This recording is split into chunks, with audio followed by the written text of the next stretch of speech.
Just two adjacent girls living in a lovely world. They took a podcast train going anywhere, but kind of specifically through Austin, Texas. Yeah, hook 'em horns. Welcome back. Welcome back to Adjacent, you guys. We are on the Mel Robbins train. Choo choo. Hope you're loving it. Here we have our friend Mel. If you're on Patreon, you get to see the video of this and loads of fun. Appreciate you guys all playing along with me on this process. Hi, and today we are going to dive into chapter 14. Before we do, I just wanted to share something. Jody and I were talking about, the let them. And I think sometimes when you hear uh, a person's perspective of a book, it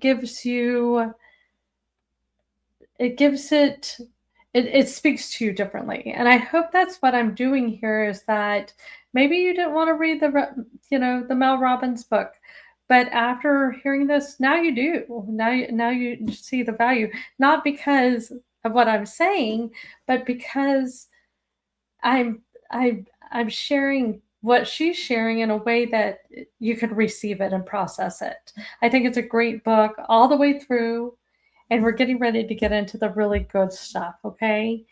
I'm trying to keep these really short and sweet the rest of the month, just to not consume too much of your time. Chapter 14, the big theme. Oh, stop trying to manage other people's emotions. Keep everyone, this chapter is really about the exhausting habit of trying to keep everybody comfortable. Avoid disappointing people. Soften every truth. Fix every reaction. And carry emotional responsibility for grown adults. People are allowed to feel however they feel, period. And you are allowed to live your life anyway, period. We spend so much time trying to word things perfectly, avoid conflict, prevent hurt feelings, and make sure everybody approves. That doesn't exist. People may still misunderstand you, disagree with you, or be upset anyway. So why go to the effort of trying to figure out how everybody might be feeling at that time of day? There's no way to know. Everybody's walking into every situation with their own baggage. And so even if you try, it's probably not going to work. And then you're adding stress to the situation for yourself. So let them be disappointed. This is hard, you guys. People may be disappointed that you changed, you set boundaries, you stopped over functioning, you stopped taking care of everybody, you started saying no, you rested, you succeeded, or you chose yourself. But that's what we want for everybody. We want everybody to choose themselves, take care of themselves, and rely on themselves. Last week, Danielle Cobb dropped an episode so powerful and brilliant, and she talks about it so amazingly. Is like, she's her whole life she wanted to be chosen, and so she walked on all these eggshells trying to be chosen, and the only person that matters, that chooses you, is you. You don't need to walk a tightrope for somebody else. Go listen to Quarter Connection, Danielle Cobb. She's so young and brilliant. She blows my mind every time she speaks. Let them disappointment is survivable. You can survive after being disappointed. We all can. We all can. You do not have to abandon yourself to protect someone else from temporary discomfort. A lot of us, because of anxiety and stress and whatever, we're discomforted anyway. And so trying to make other people comfortable, I don't know if you can. Especially for women. Many of us raised to believe being good means being agreeable, helpful, available, and emotionally manageable. Man, this chapter 14, every woman in the world, no matter how old you are, I highly recommend that. We hope that this next generation is learning a different way. And I hear that with younger people like Danielle and people setting their boundaries and not working 80-hour weeks and doing what they need to do to take care of themselves. Bravo, y'all. And I hope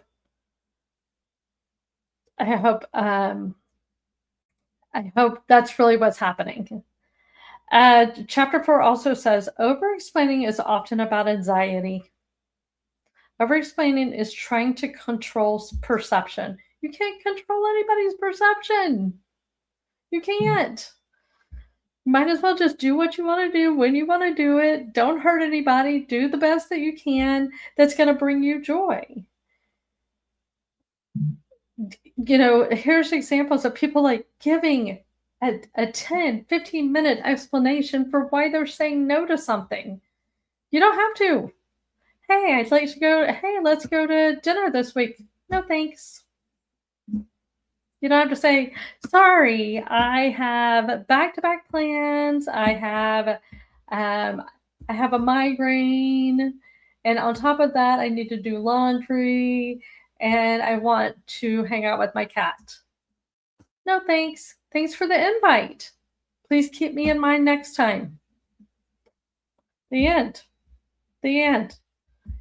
You don't have to explain it any further than that.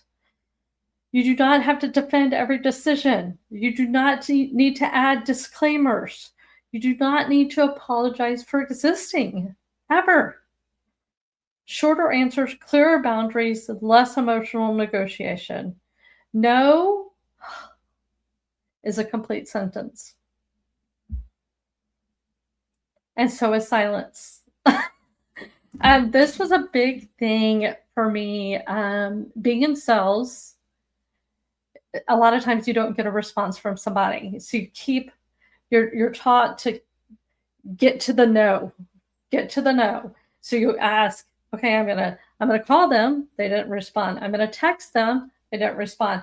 I'm gonna email them. They didn't respond. I'm gonna go knock on their door. They didn't open the door. It took me a long time, especially in relationships, and sales is a different thing, but I like to get to the no. I love to get to the no. Give me a no. And also in sales, give me the no, and that's temporary, and I'm going to need the no again in a couple of months. But with my one of our family members, it's like I didn't understand that a non-response is a response. It took me a long time to realize that, you guys. And it was painful. I mean, it was just like, leave me alone. And she would finally say, leave me alone. And I just was like, well, I mean, I'm just making sure you receive the message. Because on the other side, sometimes it's like, you never invited me. And it was like, I invited you. I don't know how to communicate. Number 4 in this chapter, adults can handle their own feelings. Nobody else has to handle their feelings. If somebody's mad, you don't have to circle the wagons and go, why are you mad? Why are you mad? Jody and I were watching Summer House, and Amanda on Summer House has a tendency to hold court about her feelings all the friggin' time. And it's so annoying, and her friends get sucked into it. And it's like, girl, let her be upset. Let her go sit in a corner and be upset. You guys all circling the wagons is validating her her strategy. You do not have to manage anybody else's feelings. There is a difference between being compassionate and becoming emotionally responsible for everyone around you. Find that balance. Freedom comes when you stop performing. Many people are performing versions of themselves to stay lovable. If you cannot be you and loved in that situation, then pivot and find a place where you're loved being you. Here are everyday examples from this chapter: family guilt, friendships changing, adult and children parent dynamics changing, workplace boundaries, social media pressure, saying no to invitations, no answering text immediately, protecting your peace, growing apart from people. Let them misunderstand you. Let them be disappointed. Let them think what they want. Your peace is not selfish. No is a full sentence. You do not need permission to change. You guys, chapter 14. Take a moment. Go read it. Go read it. It's so powerful. Especially at our age. Find peace. Find peace. The biggest takeaway, it's not about becoming cold, not about not becoming selfish, but by realizing you can love people deeply without carrying them emotionally.